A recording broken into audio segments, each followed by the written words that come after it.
can swim. The thing is, West will learn from Islam, a Muslim would learn from the West. A Muslim have to be innovative, not in the sense of religion. You cannot make any innovation in religion, but you can make innovation to apply religion and in the worldly affairs. So, you should make new dresses by which we can uphold this natural instinct of haya. So, haya is natural, and to be shy is natural, to be inhibited from evil, from indecency, from rude words, from rude actions, from pornography is good. That is why all decent people keep away from it, and Muslims are specially told to keep away from it. And the society which nurtures promiscuity and permissiveness and nudeness is not is averse to the human society, human nature. So, human nature requires that. So, that was the first action which happened in the Jannah, and human beings were told to go on this earth and cover yourself. That does not mean they were punished. No, they were, as I have explained previously in the previous previous segment, that Allah forgave Adam and Eve, but because something happened, the effect of which was with them, so they had to go on this earth. But going on this earth, descending on this earth was not a punishment, not banishment and not curse, it was a blessing, because human beings were made representative of Allah. They were made custodians of this earth, trustees of this earth, rulers of this earth on behalf of Allah, that they have to follow the commandments of Allah and apply these commandments on this earth. So, they were made like ambassadors of Allah on this earth. So, it is not a curse. Now, here we come in contrast with the Christian teaching. I am not talking of Christianity, which was, or the teachings of Jesus Christ. Christ is the translation of the word Messiah, which is in Hebrew Mashiach, and Mashiach or Mashiach, and Masih in Arabic, the anointed one. That was Isa ibn Maryam. Isa alayhi salatu wasalam, Jesus son of Mary, is the only Messiah. That we believe, we Muslims believe, and we share this with the Christians. But there is something else which crept into Christianity, and after some time people adhere to that teaching, and that is the teachings of Paul. So, there is a Paulism or Paulinity crept into Christianity, and the present day Western Christianity we can see is basically Paulinity. What is it? That in the New Testament, as you know, that 27 books of the New Testament, 13 are attributed to other people, Matthew, Mark, Luke, John, this and that, Peter and others, but 14 books, say more than the half books are attributed to Paul, Saint Paul, who lived after Jesus. So, he wrote some accounts, he explained the teachings of Jesus. So, the fact is, he was the one who was oppressing and torturing the people or persecuting the people who were believing in Jesus, and overnight he turned into a follower of Jesus. So, this is it.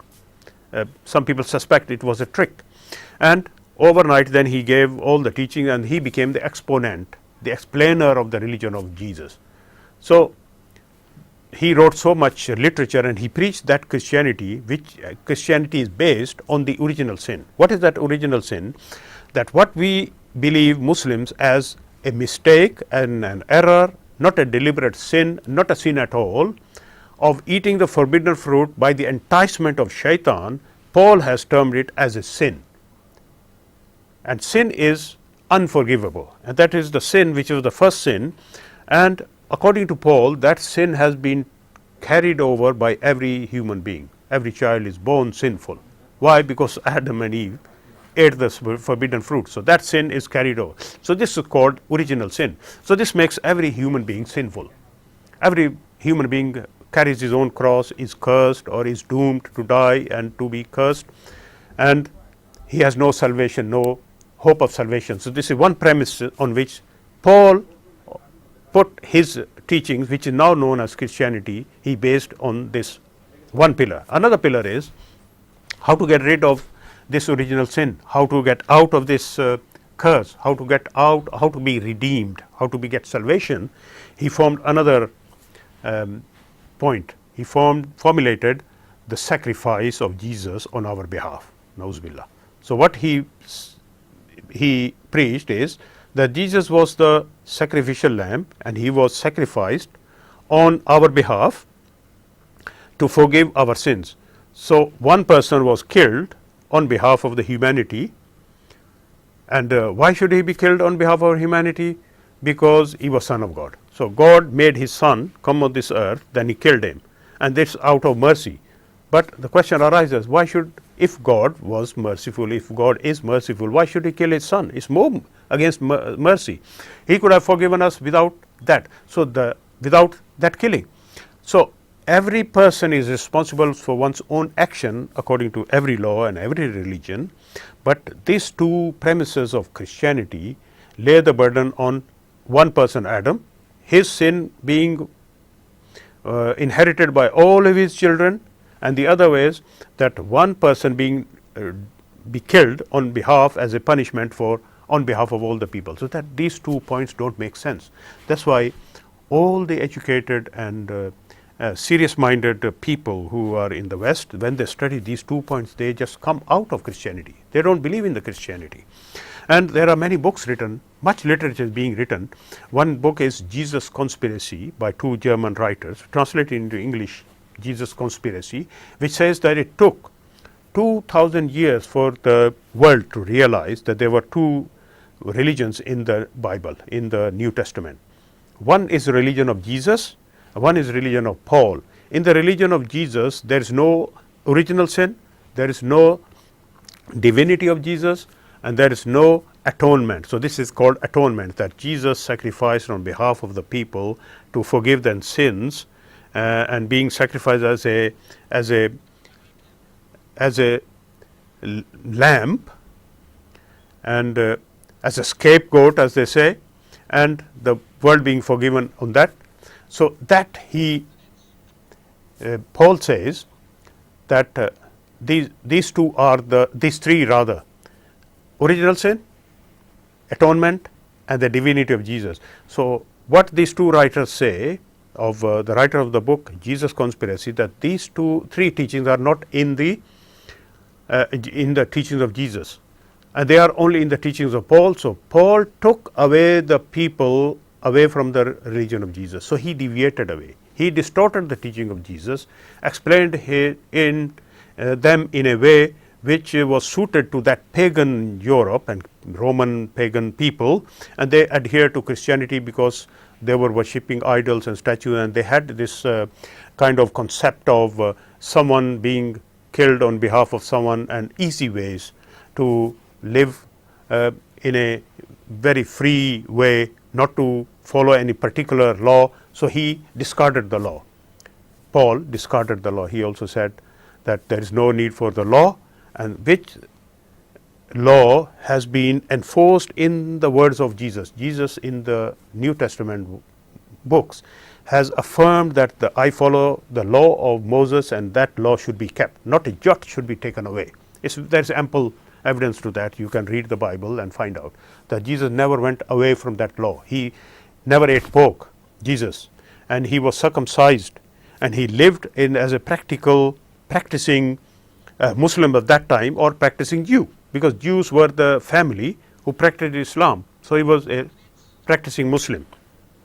But it was Paul who led people away from Jesus' law, and he made people eat pork or be not circumcised. So, the present day Christianity owes itself to Paul's teachings, and he laid his foundation on the original sin. That is why I had to explain this in detail, that this is the contrast between Islam and the true religion of Jesus and Moses and other prophets, which is Islam, and the religion of Paul, which is imposed as a Christianity, of today. These teachings are far away from the teachings of Islam or teachings of Jesus. So, Adam alayhi salatu wasalam was sent on this earth not as a punishment for original sin. There was no sin committed, but the Christians were made to believe, according to Paul made them believe that every man is sinful, and every man carries his own cross and is burdened with sin, and has to believe in Jesus crucified, and only then he will be redeemed or forgiven or will get salvation. And this is in sharp contrast with Jesus' own teachings, because in the Bible there is ample truth that every person is responsible for one's own deeds or misdeeds, and no father or no son will take the responsibility of his father's actions. So same is in the Qur'an. So Qur'an, the true teachings of Jesus, true teachings of Musa alayhi salam, Dawood alayhi salam, Ibrahim alayhi salam, Adam alayhi salam, Nuh alayhi salam agree with each other, and that's what true Islam is. And Qur'an mentions that line of true Islam carried through ages, from prophet to prophet, in different lands, in different areas, in different by different people, but that legacy carries on, and that's what is with us now. So we have got this Qur'an which believes in the total truth, in the whole truth, and in all truth, and it does not accept any deviation from that way. And this is the Sirat al-Mustaqim, this is the straight path, and this is the straight path which we asked in Surah Fatiha. Allah told us to ask, and we say in the prayer, and now we are following, and this straight path is being explained in the Surah Al-Baqarah in detail. So Alhamdulillah, we are finished explanation of most of the salient points of the story of Adam alayhi salatu wasalam in Ruku 4. Inshallah, we'll carry on with the Ruku 5 or Ayat 40 inshallah in the next segment.